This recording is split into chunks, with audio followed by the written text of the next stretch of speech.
Good evening. Thank you for joining us today for today's webinar. This is one of the mechanisms our office is offering to respond to applicants' questions, to try to get them responses immediately so that they can complete their supplemental application. We have a few more mechanisms in place. The training video is one of them that is on our website, and also, of course, the email and toll-free number that's on our website as well. My name is Margarita Fernandez. I am the Chief of Public Affairs for the California State Auditor. With me is Stephanie Ramirez-Ridgway, our Chief Counsel, and our Senior Staff Counsel, David King. First, I want to thank all of you, all the applicants who have submitted an initial application to be a part of the 2020 Citizens Redistricting Commission. It's a very important job and one that will have an impact on every region in California and will have an impact on all Californians. It will be in place for the next 10 years. The work that they do will be in place for the next 10 years. So thank you all for taking an interest and being part of this process. And hopefully it'll be one of you who is part of the 14-member Citizens Redistricting Commission. We have, for today's presentation, we want to dedicate as much time to answer your questions. So we have a very short presentation, and then it'll be followed by your questions. To submit a question, you should be on a computer, or you can participate via the Zoom app on a mobile phone or tablet to ask questions. So please submit your questions via the Q&A button at the bottom of your screen. I will read the questions aloud so that everyone can hear the question before it's answered. We'll do our best to try to get through all the questions, but we may not be able to answer all of them due to the time commitment. So if we're not able to get to your question, please be sure to email us at shapecaliforniasfuture@auditor.ca.gov, or you can call us and we will respond to your questions. With that, I'd like to get started. So let's go to the PowerPoint.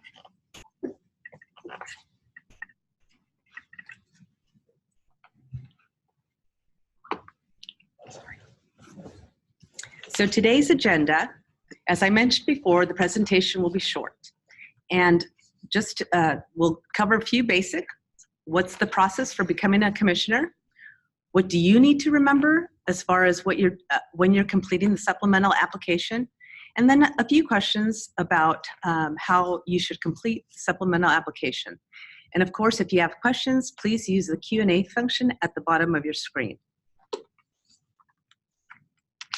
So you've applied to be part of a 14-member team that will be redrawing the boundaries of our congressional, state senate, state assembly, and state board of equalization districts to reflect the new population data. The Voters First Act gave this power to citizens by creating a Citizens Redistricting Commission to ensure new and fair political boundaries are created fairly and transparently. A new commission is created every 10 years. Being a commissioner is an opportunity that comes once every 10 years. So this is your chance to be part of this great process. The initial application to determine if you are tentatively qualified was relatively easy, and now the supplemental application is a little more work and takes more effort. So why continue in the process? Again, redistricting is an important job, and it ensures that roughly the same number of people live in every congressional and state electoral district. Redistricting ensures every person equal representation, and it's how we abide by the principle, one person, one vote. Being on the commission will give you the opportunity to be at the table, to listen to the public, to consider different options, and to make decisions in creating new and fair political boundaries. So while the process seems lengthy and complex, redistricting itself takes effort and requires a lot of diligence and attention.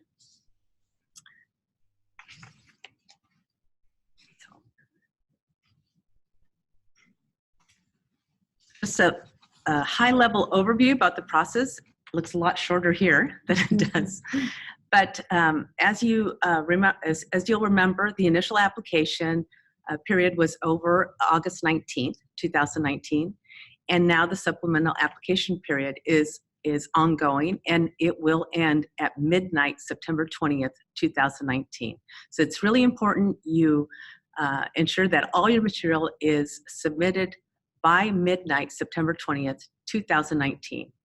The next part of the process will take applicants, will go into the applicant review panel's work.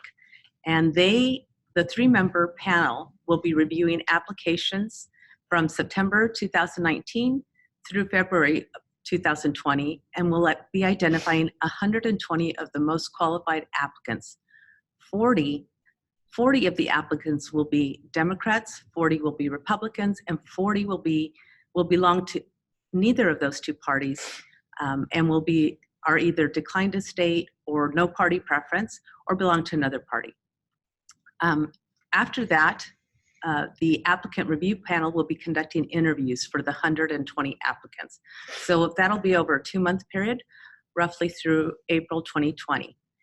And then in May, the applicant review panel will identify 60 of the most qualified applicants, which is required by law, and there will be 20 Democrats, 20 Republicans, and 20 that belong to neither of those two parties.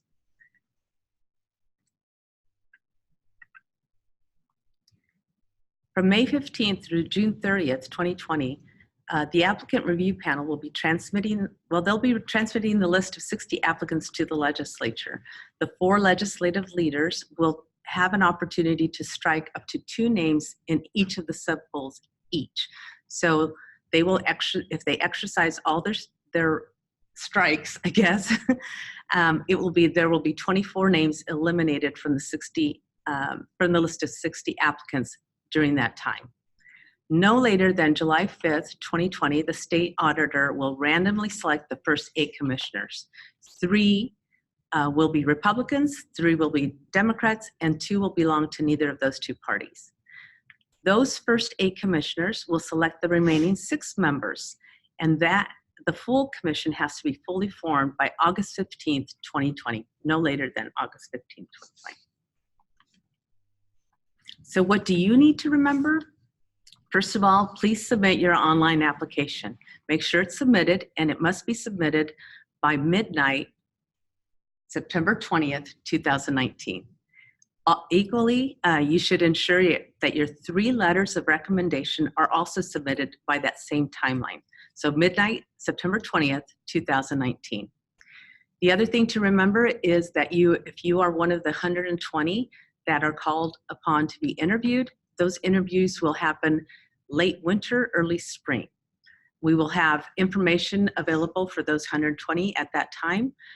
So you'll be able to schedule your interview time, and hopefully at a convenient time for yourself as well. Applications will be posted to the website only while the applicant is in the active applicant pool. So if the applicant is eliminated from the process at that point, we will take down the application as well.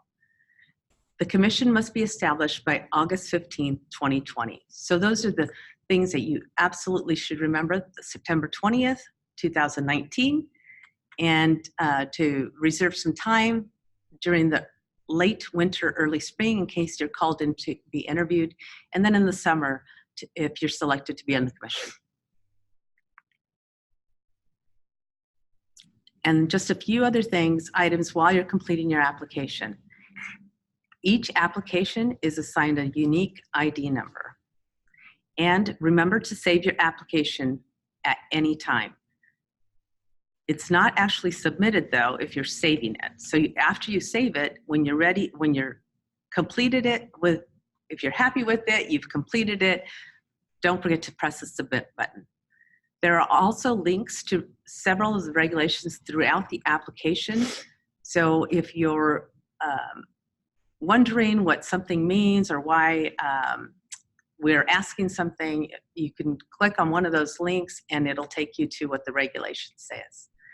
You will receive a notification when your application is processed and received by our office. So if you haven't received a notification and it's been a few days since you've submitted it, you should call our toll-free number. There are about 5 essay questions on the supplemental application. 3 of the questions have to deal with the 3 key qualifications, which are the ability to be impartial, the relevant analytical skills, and the appreciation for California's diverse demographics and geography. There are 2 other essay questions, more general in nature.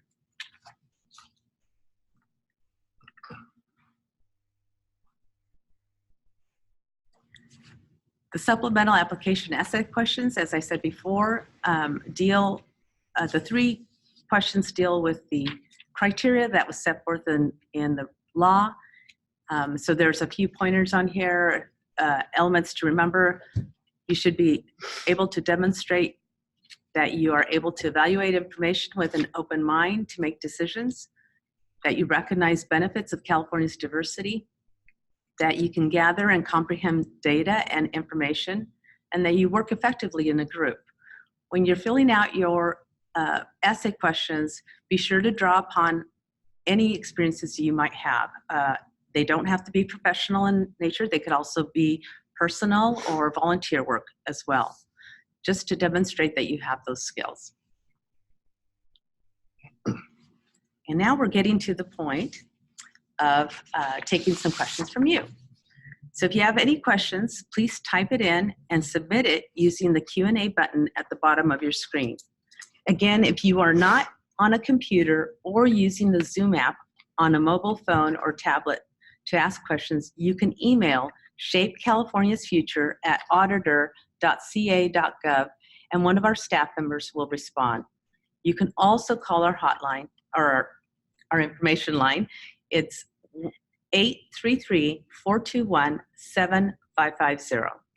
So as you submit your questions, as a reminder, I will be reading the question aloud, and our attorneys, Stephanie and David, are here to help you. So here's one question. Where can we find the example supplemental application? The supplemental application should be online and available to you if you've already submitted an initial application, and you should be able to use your applicant number and password in order to access that. If you're having technical difficulties and you need somebody to walk you through that process, between the hours of 7 a.m. and 7 p.m., you should contact our 1-800 number. We do have staff who are available to help you to the extent that you're having a technical issue. The next question. How much time is needed to dedicate, and for how long? That is a really good question, and one that we've heard many times on the road. Largely, that's going to be up to the commission itself. You're going to have 14 individuals who are all newly selected to be part of this commission and to undertake this work, and there are a number of different approaches that can be taken by the commission. The last commission, the 2010 commission, they chose to operate as a full commission of 14 people. Everywhere they went throughout the state, they traveled together as a group and met with folks to hear about their communities of interest and other redistricting issues. That isn't necessary. You could certainly decide, this next commission could certainly decide that they want to operate with subcommittees and send folks out individually. What we do know is that the census data is going to become available to us next spring. And so in between the time that we form a full commission on August 15th, 2019, and through the data that census data comes out, we anticipate that the commission members will be quite busy. That doesn't mean that they can't work a job. We had, I think, 11 of our previous commissioners who worked full-time. A lot of the work will be done at nighttime, on the weekends, perhaps during noon hours. This commission could also choose to operate remotely. That is a new technology that wasn't really available to the first commission. So I don't have concrete answers for you because largely the commission will govern itself and make these decisions. But I know that the most intensive time is going to be the time period between when the full 14 are selected this August through the following August. And then the commission work should lighten up extensively. Can I just add Yes, I would just add that for this question and for other questions about what the commission members do on a regular basis, we've held trainings in the last several weeks regarding the commission's work and had former commission members come and speak to their experience. And those presentations should be available on our website And they go into quite a bit of detail about what the commission members did on a daily basis and also how rewarding that experience was. Right. The next question. Will we be told when all 3 of our letters of reference have been submitted? You should receive notification of the letters of recommendation as they come in. Now, sometimes we're finding that the applicant's ID number are not on those letters, and so it takes us a while to figure out what applicant we're dealing with. But once we've tied a letter to you, and again, hopefully you'll remind all your letter writers to be sure and include your name and applicant ID number on that letter, we are letting folks know that a letter has been received, and we're letting folks know who submitted that letter. The letters will be posted when all supplemental application materials are put up online at the close of the supplemental application period. Okay, the next question. What are you seeking in the recommendation letter? We actually have some really good information about what should go into a helpful letter of recommendation on our website, both on our outreach page, and I think there may be similar information also available on the applicant review panel page. We're looking for folks who know you, who can tell us a little bit about themselves and how they know you, and then also describe for us, what are your qualifications? What have you done in your life that would make you a really good candidate to be on this commission? How have you demonstrated your relevant analytical skills or your impartiality and your appreciation for diversity to your letter writer? What work have you done that is akin to such a large project and working with a group of 14 individuals? We're looking for insights into who you are and what kind of a commissioner you'll be. And of course, that's largely different for every applicant. Okay, the next question. I see there are 4 legislators on the selection committee. What political party do they belong to? So we don't have members of the legislature on the applicant review panel. Those are all auditors who are civil servants working for the state auditor's office. They all have at least 10 years of experience working as auditors. They're not elected officials. You might be referring to the discussion that Margarita had just a few minutes ago, where she was talking about the certain members have the ability to strike individuals who are on the list of 60. The applicant review panel, that's comprised of auditors who work here at our office, will eventually narrow down a list of 60 individuals that will be sent over to the legislature. And legislative leadership, which currently is comprised of 2 Democrats, and then the minority leaders in both houses, which I believe are both Republicans, will all have a certain number of strikes to exercise. Okay. It seems like there will be traveling meetings. Are those paid and or compensated in some way? Yes. Commissioners receive, the current commission receives roughly $300 a day under the existing statute. As a matter of law, we're required to adjust that based on the Consumer Price Index in California, and that's an adjustment we have to make at the end of the year. We're thinking, based upon what we've seen of those numbers already, that each commissioner will receive a per diem of around $375 per day for the days that the commissioners are working on commission business. And in addition, commissioners are also entitled to reimbursement for the reasonable expenses that they incur as a result of doing the work. So if you get a hotel room, you'll submit that expense claim to the commission and be reimbursed. Same with meals. The commission will make some decisions about how they want to handle those, but there is a mechanism in the law for reimbursement. So the link to submit the application seems to have difficulties. Having said that, has it been operational at this point? Yes, we haven't heard anything. If you're having trouble, again, call our 1-800 number and let us know, because you're the first person who's indicated that they've had a problem submitting their application, and we certainly don't want that to be an issue or an impediment for you. Okay. Is there a final arbitrator for any unresolved issues as we go? I'm a little unclear what you mean by that. In the end, the ARP, the applicant review panel, makes all decisions about who remains in the applicant pool, and there is no mechanism for appeal. ARP decisions have to be unanimous, and they're largely final in nature if they relate to applicant selection. Okay. Will the letters of recommendation be publicly posted? Yes. Okay. But we're not going to put up the address or contact information of the individuals who are submitting letters. The same way that when you submit your application, we're going to redact your address and your phone number and your email account. We'll do the same thing for anyone who writes a letter on your behalf. Okay. I have a question about party association.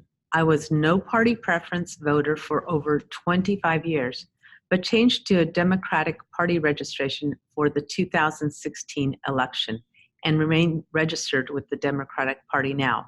Does this impact the application in any way? Yes, It does. You can take it, David. Under the California Constitution, one of the minimum eligibility requirements for applying to the commission states that an applicant must be registered voter in California since July 1st, 2015, and have stuck with the same party preference or with no party preference continuously throughout that time. So if you have changed party affiliation since July of 2015, that would disqualify you from submitting an application. At the same time, though, you're not alone. I mean, many people made changes at the 2016 in order to prepare for the 2016 election, and this has been a common question that folks have asked. What we like to encourage people who can't apply, who aren't eligible this time, to do is to remember that this is just the beginning of redistricting. And if redistricting is important to you, and it should be, obviously it is if you've applied, you'll have ample opportunity to help this commission of 14 as they draw the maps. Their work must be done in public. It has to be subject to public comment. There'll be hearings everywhere. And so we hope that even if you're not eligible this time, you'll still continue to participate in redistricting and keep us in mind for 2030. I understand the term of the commissioner is 10 years, with most of the work in the first year. What realistically is the time commitment for years 2 through 10? What happens if a commissioner resigns or, say, dies during his term or her term? Is there a replacement process, alternate members? There is a replacement process. I won't bore you with the details because it depends on the timing of those events. But worst case scenario, we at the state auditor's office start again and create new pools. We don't have to do that, depending again on the circumstances and the timing. We may be able to go back to the pools of 12 people who were left at the end of the legislative strike period. In terms of time commitment, again, we've heard from commissioners that the work really drops off after the maps have been put forward to the public and finalized. Of course, redistricting can be litigious. So often in redistricting, there are lawsuits that the commissioners will hire counsel and direct that counsel in terms of how that lawsuit should be defended. But that's a minimal, although it's likely, it is a minimal time drag compared to the actual map making process. And we think it drops off really significantly. The current commission has continued to meet on occasion.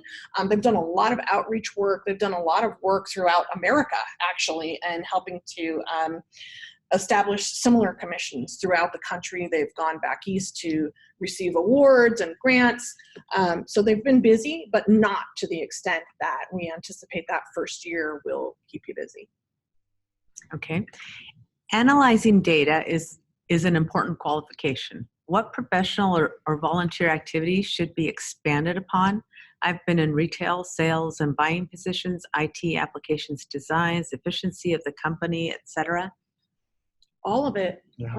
I mean, I think what it's really important to share with the applicant review panel everything that you've got in your toolbox that you think you might pull out to contribute to the work of the commission. And it sounds like you've done a lot of different work that could be helpful. I don't think that there are particular careers or a particular education level that necessarily dictate whether or not you're primed to be a commissioner. It's really about, do you as an individual, regardless of whether you've ever held a job at all outside of your home, have the ability to take large amounts of data and make important decisions working in a public forum with 13 other individuals, and do so in a manner that protects the interests of the individuals whose districts you're drawing, and that is fair and impartial. I think that's true. We've got a lot of questions from the public about whether this position requires you to be a lawyer or a statistician.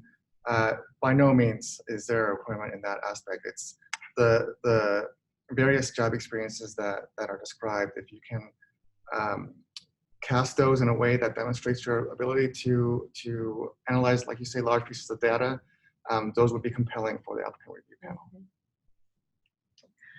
Will all supplemental applications be posted, or only those that make the cut to 120? They will all be posted initially. We have an obligation under our regulations to post all of the supplemental applications and the list of supplemental applicants. And then as individuals either withdraw or are eliminated from the process, we will take their applications down from our website. That is not to say they'll disappear forever from the internet, but they will come off the state auditor's website. And again, bear in mind that they will not contain any of your personal identifiable information except your name. In the employment section, is there going to be additional room to add information? Oh, you can add so much information. If you've had 20 jobs, you can add 20 jobs. It's my understanding, and I've practiced a number of times. You just keep adding your different positions over time, and if you've been working for 60 years, we'll take 60 years worth of experience, and if you've never worked at all, that's okay too. Just tell us how you're qualified. For the residence section, there is also a need for additional room for more information, so will there be space for additional information? Same answer. You should be able to submit every residency you've had over the past many years.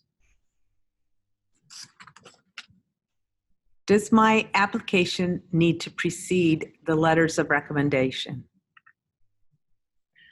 No. So. What we'll do if we get all your letters of recommendation today and you haven't finalized your supplemental application yet and aren't ready to hit submit, we'll just hold those until you submit your supplemental application, and then we'll link them together and put them up all at one time. There's no order to it, as long as you make sure that all of those things, all three of your letters and your supplemental application, are submitted by the deadline of midnight on the 20th of September. Okay, I just want to make sure everybody understands that if you are not on a computer or using the Zoom app on a mobile phone or tablet to ask questions, you can email Shape California's Future at auditor.ca.gov, and one of our staff members will respond. So we'll go on to the next question. Who are the people on the review panel? Question. We know them. We have Ben Belknap, we have Angela Dickinson, and we have Ryan Coe. They are the members of our applicant review panel, and they actually have a special tab on our website where you can go and pull up their little biographies, and I believe we have pictures of them. You can also take a look at the videos, the training videos that we just put up from the trainings that we had last week, and you can see all three of your members in action. If my longtime partner and I are not registered domestic partners, do I need to include his information in the family relationships section? If yes, do I need to include information about his parents and siblings? If you're not registered domestic partners and you're not married, the answer is technically no. Now, David and I have been giving lots of advice to folks because what we don't want to happen is to have a public comment that comes in and says, gosh, this person is registered domestic partners with this individual, or anything that looks to attack your integrity. So we think it's a good idea to be as forthright as you can, but you're not required to list your long-term partner. How will the interviews be handled? In person or phone or? In person. We'll have us when the time comes to sign up for interviews, we'll let all of the applicants know. We'll email you and let you know that you now have the opportunity to sign up for the interview slot of your choice, and a calendar will come up and it'll show you all the dates that we're interviewing and all the time slots that are available, and you can sign up for the one that works best for you. It'll be on a first come, first served basis, so be on the lookout for that email if you make it to the 120. So last time, 10 years ago, how many legislative strikes were done, and did they explain the reasons for those strikes? I believe last time they exercised all of their strikes, and we got back a list of 36 names.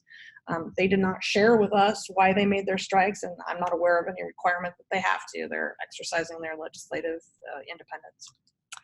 What qualifications is the panel looking for in an ideal applicant? I don't know that there is an ideal applicant. I think it was mentioned before that under the statutes and regulations, the panel does review each applicant according to 3 criteria. One is the ability to be impartial, one is the appreciation for diversity in California, and one is relevant analytical skills. So those would be the 3 main ones. But ultimately, the panel really wants to know who this person is, who the applicants are, and whether they would be able to handle the duties of the commission and work with each other and essentially get the work done. Okay. Sorry about that. Okay. When do we need to fill out the financial disclosure form? So if that won't happen until later, and don't worry about the Form 700 now. You'll be alerted if you proceed far enough in the process to fill out a form, and again, we will let you know when it's time to fill out that Form 700.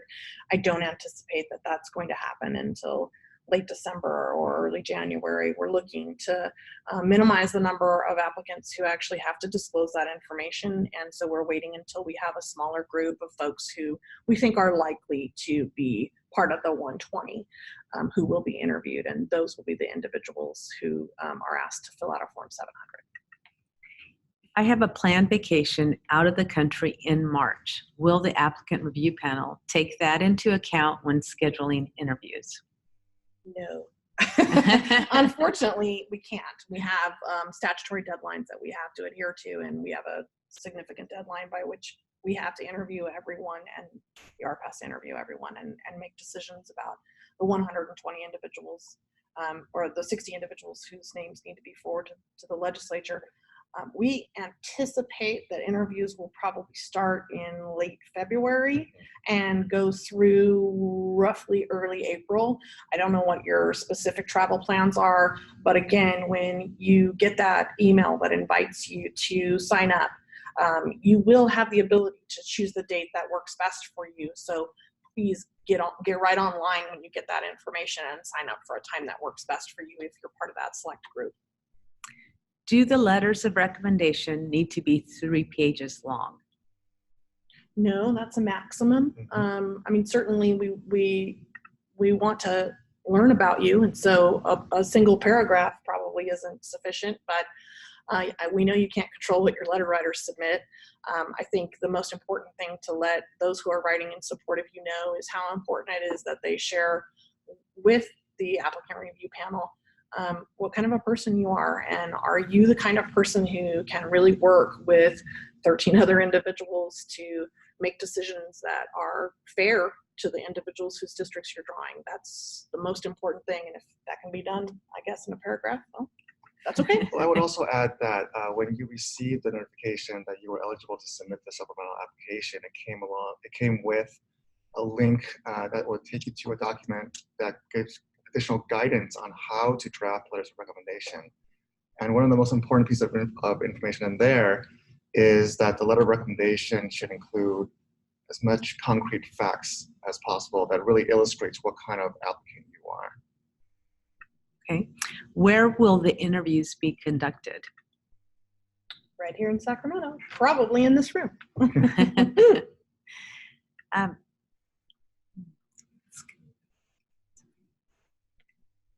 Will the PowerPoint presentation be available for further reference and review by those who were on this webinar today?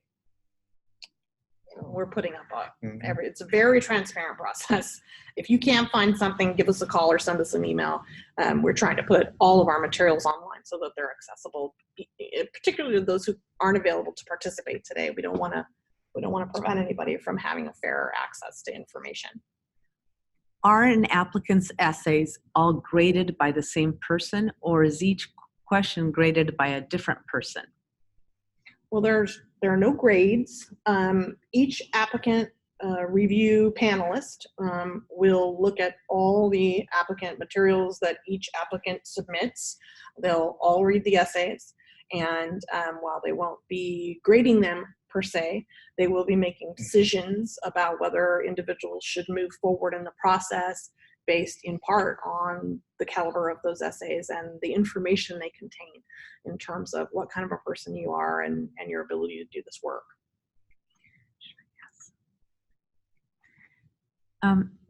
Why is there a lottery for the first 8 commissioners? How do you know that you are not going any further? So 2 questions on that, sorry. I'm not sure I understand the second part. Yeah. How do you know that you are not going any further? I believe. Maybe through the process? Yes. Okay. The random drawing is in the law. This was an initiative measure that the voters approved in 2008. And that random drawing, random selection language is actually contained in the law. We will communicate with you probably more than you like, but we really want to make sure that everybody understands where they are in the process. And if and when you are eliminated from the applicant pool, you will receive a notification from our office letting you know that. You'll also receive notification if you move forward. So it should be quite clear, as long as you make sure that we're not going to your spam and you're reading all of our emails, you'll be notified as you progress through the process. Are all 3 webinars covering the same information? Depending upon the questions asked, yes. We'll probably do the little PowerPoint thing just to make sure that everyone has an opportunity to hear that basic process information that Margarita shared when we first got started. And then after that, it's really based on the questions we receive, and we're happy to answer the same question 5 times or get all new questions, whatever works best for our applicants. Okay. I lost my password and I can't find the password reset link. Can you show us where it is? We can have someone walk you through that process. We don't have a computer with us right now, and I probably lack the technical skills to walk you through that while I'm on a webinar anyway. But we do have folks here who are far more technically skilled than I am. We're just lawyers. We can type. And so give us a call at our 1-800 number, or you're equally invited to send an email.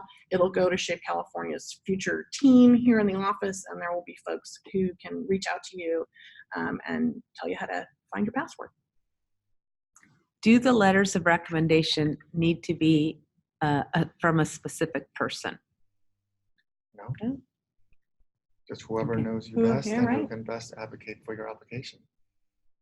Okay. How does the job work? Do you meet daily, weekly, by conference, or in person? So again, that's going to be largely up to the commission. Once the commission is fully formed, they'll make decisions about how they'd like to conduct their work. Last time, I think that they all largely met in person and held meetings throughout the state in person. But again, as we mentioned when we first got started, maybe you weren't quite with us yet, but the commission does have new technological tools just like this, just like we're doing right now, that might make it possible for them to hold meetings remotely. And they also have the ability to decide to work in subcommittees. So they have a lot of flexibility about how they're going to undertake this task. I was unable to get drop downs on the supplemental application for son-in-law and daughter-in-law, so I could enter information on them related to any political conflict of interest. That should be I there. That should be there. I would suggest calling or sending an email and asking how to fill out the application if that drop-down menu entry is not available, but I believe it should be there. I think it is there. Sometimes rebooting, again, I'm no technical expertise, or expert, but sometimes rebooting helps. You might try that first, and then if you still can't find it, by all means, give us a call and we'll get somebody to help you. Would it not be a good idea to get letters of recommendation from partisan or nonpartisan elected officials? Would it not? It's not a bad idea. There's no mandatory list of who can and cannot provide a letter. And we don't know how public commenters or the applicant review panel will view any letter written by anyone. Choose people who know you well and who can speak to your talents and your life experiences and what a good person you are. And if that happens to be an elected official, so be it. Right, and I would also add that the commission is intended to be as nonpartisan as possible, meaning it will have 5 Democrats, 5 Republicans, and 4 of neither party. And likewise, the applicant review panel consists of 1 Democrat, 1 Republican, and 1 from neither party. So if there's a concern about submitting a letter of recommendation from someone who's deemed partisan or from one particular party, there's no way that we can say, and I don't believe this would actually be the case, that it would be poorly received by the entire panel. Do our references need to come from individuals living in California? No, as long as they know you and know you probably now and a few years back, no matter where they live. Doesn't matter where they're from. Could be from across the world. Here's a thank you for your comments about the time commitments. Can you speak to when the product of the commission is required by California to be delivered? So by, I believe it's July 5th, 2020, the commission has to have a tentative set of maps, and then 2021. 2021. Sorry No, 2020. about that. I'm 2020. totally confused. Don't listen to anything I say. And then the final deadline is August 15th of that same year. So they've got roughly a year from the time they're selected to dig in and get it done. Does the application permit one to make modifications to the essays at different intervals prior to the final submission? Yes, you should just be sure you hit save. And as Margarita suggested when she very first opened, when you hit save, that's not the same as submit. Submit is the final opportunity to send it to our office, but you can make changes and go back and tweak your language and make changes as needed until you hit that submit button. I just want to, there's some questions about what the 1-800 number is, so I'll go ahead and say it right now. It's 833-421-7550, and we will have it up. That'll be the last slide we show at the end as well, so if you didn't catch it. Do you need to list your minor children in the family member section? Yes, please. The completed application will be available to the public. Will all information of the applicant be available to the public, or only the name, zip code, and responses? It's mostly name, zip code, responses. It's your county is also on there, and I believe your city is also on there, but not your address, not your email address, not your phone number, and that's true of your letter writers for those who are submitting a letter of recommendation on your behalf too. Okay. Should we submit our resume for review?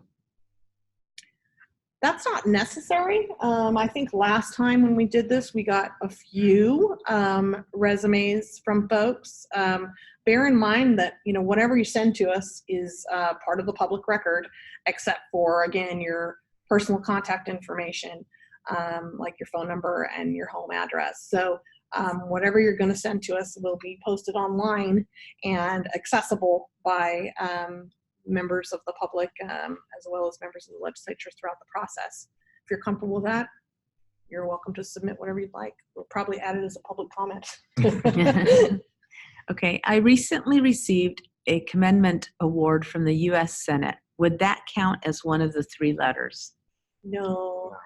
It might be worth noting somewhere, because that is awesome and congratulations, but it doesn't suffice as a letter of recommendation. We really want to hear directly from folks who are thinking about you and your work and this commission.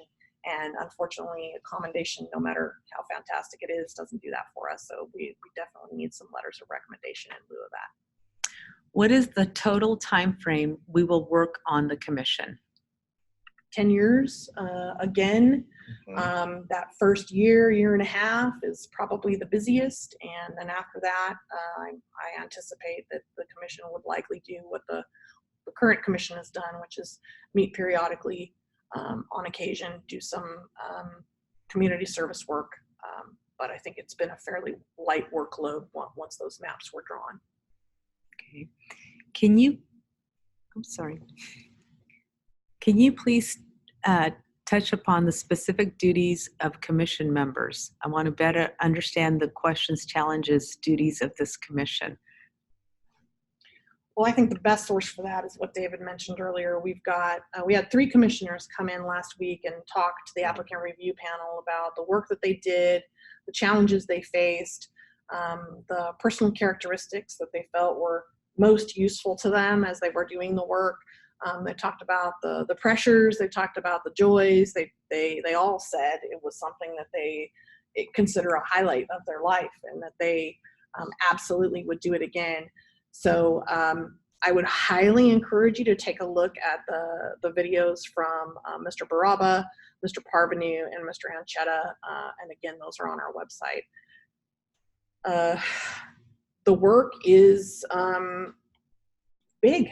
The commission goes around the state of California to speak to different people from different entities. And again, there are different mechanisms by which the commission may choose to do that. But the commission is responsible for engaging the public about where these district lines should be drawn. And then they receive the census data. They receive additional data that's being made available through the statewide database. And they start working with public comment, census data, and the additional information that the statewide database provides.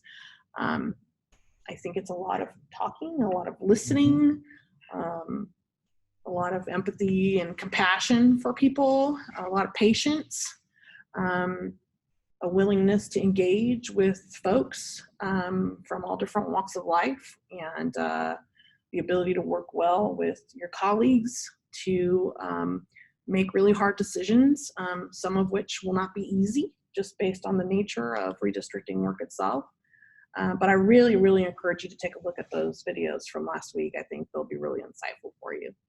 And also, just having said all of that, it's important also to note that the commission has the authority to hire support staff, hire legal counsel, and hire whatever they need to help them perform the work that they're asked to do.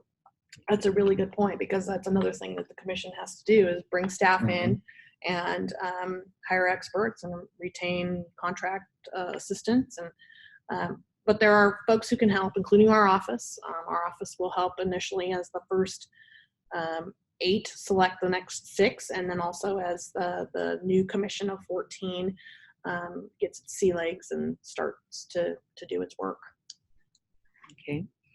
I am a registered Democrat and belong to a local Democratic club for which I pay $25 annual dues. I consider myself a highly independent and intelligent citizen. Does my affiliation with this club automatically disqualify me from the commission? That's a good question. We've gotten a number of questions related to involvement with political clubs and other politically minded organizations. I would say the general rule is that local political clubs that are not part of a state political party are generally, membership in those organizations generally do not disqualify you. The rub really comes in where we try to figure out if that organization that you're a member of is truly a part of the political party. And if there's follow-up questions on that end, feel free to send us an email where you can provide us additional details about your membership in that organization. Otherwise, the general rule is that local political clubs membership therein will not disqualify you. Right. The disqualifier is working with a statewide political party organization. And the difficulty for us in trying to answer those questions is that we don't always know from the descriptions that people provide us whether in fact it is just a local political club or it's actually an offshoot of the larger statewide party association. And so we ask you to ask a lot of questions and don't hesitate to email us, and we may email back and forth, and we'll do what we can to answer your question for you and get you signed up. Okay. I attended a previous webinar, and a couple of current commissioners said that individuals or organizations can challenge in court the redistricting product. Is that to be expected? I think redistricting is widely considered one of the most litigious areas of government. Most states have some sort of litigation over their maps. Even local entities can end up with litigation over their maps. But again, the commission itself is not going to be in court arguing those things. You'll have legal counsel. You'll be working with the advice of counsel and with experts throughout the process of redistricting. And those decisions will be, I assume, well-founded and well thought out and consistent with the law. And yes, there may be litigation, but that doesn't mean that the maps will ultimately be struck down. In fact, there was litigation last time and the maps were upheld. So don't worry too much about that. For letters of recommendation, can we use civic organizations like League of Women's Voters, Hispanas Organized for Political Activity, ACLU, or MALDEF, or are these considered to be too political? There's no restriction on the political background of who writes your letter. I mean, I would say that it's probably better to get a letter from a member of MALDEF than just a general document from someone who's never met you before. What we're really looking for are folks who know you as an individual, and whether those people are associated with some particular organization doesn't really matter too much. I mean, what we're looking for are people who are politically engaged, and we expect that we all have our political beliefs, but that we're not so wedded to them that we can't set them aside and do what's right for the voters in a particular district. And as long as that's what you're showing us, you'll be competitive. Okay. Why is there a lottery for the first 8 commissioners? Again, that's in the law. We're required to comply with the law as it was written, and the law requires us to do a random drawing of the first 8 commissioners. Okay. How much traveling will be required? Again, we're not really sure. It depends on how the commission decides to conduct its business. It has the ability to operate remotely if it wishes to do so. It has the ability to set up subcommittees so that perhaps if it has 3 members who are from Southern California, those 3 members would cover all the meetings in Southern California. At the same time, the entire group may decide that they in fact want to do what the last commission did, and they all want to travel together. I think one of the things that we heard from Mr. Parvenu and from Mr. Baraba in last week's training is that how much they really enjoyed traveling all over the state of California and meeting all these different people and experiencing the different communities firsthand. So the commission has some flexibility in terms of how it wants to do this work, and that'll be up to the 14 new members. I think it's also important to point out why the commission was traveling so much. And one of the requirements for redrawing the district lines is that these lines must respect what are called communities of interest, which has a very technical definition of law, but essentially it means respecting these shared areas of common interest or commonalities among neighborhoods and people. So when the commission is talking about and deciding how to travel, they're traveling to understand across this state how the different communities of interest are laid out. Okay. Where do we find our original app number? I got an email saying I qualified for supplemental app, but no number on it. If you still have your password, you should be able to log in, and your applicant ID number should be towards the top of the page. If you're having trouble doing that, then by all means give us a call at our 1-800 number or send us an email, and we'll have someone track down your number for you and help you get back into the system. If the goal is impartiality, why is there so much emphasis on one's political affiliation?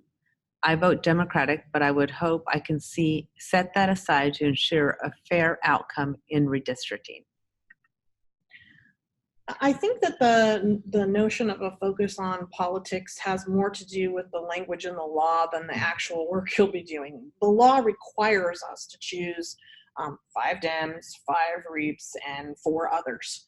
And so we've got to sort our applicants and identify our applicants by those party affiliations in order to comply with the law. But again, we're not looking for overly political individuals. As you said so astutely in your question, we're looking for people who can set aside their own personal beliefs and desires and do what's best for the people who live in those communities of interest and comply with the law and make sure that the districts are fair and they're drawn for the right reasons. So we have to ask you about your party affiliation, but in the end, and we have to divide our pools by party affiliation, but in the end, I think that the overall spirit of this law, of this process, is to find folks who, while they may have an interest in politics, aren't so entrenched that they can't do what's right for the people whose lives they're affecting. Okay. Must you have a college degree? Absolutely not. Okay. I would like to dedicate myself to the commission. What could we do if we are not selected? Well, as David and I were, it's a really good question, and I think so important, because the most important work happens after we're done, when the commission has to hear from folks just like you who know your communities and know the folks you connect with and have a good sense of where those lines should be drawn. If you aren't selected, we hope that you will stay engaged, that you will reach out to the commission, that you'll sign up for mailing lists, that you'll follow the work that they do, that you'll encourage others to do the same thing, because many voices are a little more powerful than just one. And so it's not the end if you're not selected. It's just the beginning, and we'll hope that you'll be actively involved throughout the process to help this commission do their job. Okay, we are running out of time. I want to remind everyone that the information on the PowerPoint will be posted online tomorrow morning. The dates and the different steps of the process are all posted online right now under the General Information tab.